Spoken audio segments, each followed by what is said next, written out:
One of my favourite recipe ఈ carrot rice. అంత అద్భుతంగా ఉంటుంది దీని టేస్ట్. మరి ఇక నుంచి మీ ఫేవరెట్ రెసిపీ అవ్వాలంటే నేను చేయబోయే స్టైల్‌లో ట్రై చేసి చూడండి. మరి లేట్ ఎందుకు? Let's start to make it.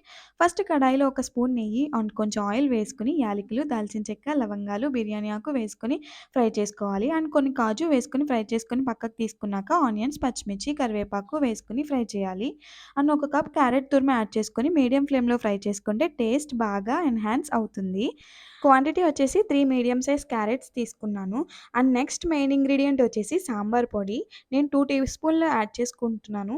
మీరు దీని ప్లేస్‌లో గరం మసాలా అయినా యాడ్ చేసుకోవచ్చు. దాంతో పాటు ఒక స్పూన్ సాల్ట్ యాడ్ చేసుకొని బాగా మిక్స్ చేసుకున్నాక ఒక కప్ ఆఫ్ రైస్ యాడ్ చేసి బాగా కలుపుకోవాలి.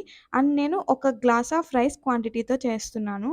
ఫైనల్‌గా రైస్‌ని మంచిగా మిక్స్ చేసుకున్నాక కాజు అండ్ కొత్తిమీరతో సర్వ్ చేసుకొని తింటే ఆ టేస్టే వేరే లెవెల్. ట్రస్ట్ మీ, ప్లేట్‌లో ఒక్క మెతుకు కూడా వదలకుండా తింటారు. వీడియో నచ్చితే సబ్స్క్రైబ్ చేసుకోవడం మర్చిపోవద్దు. See you in the next video. Bye bye.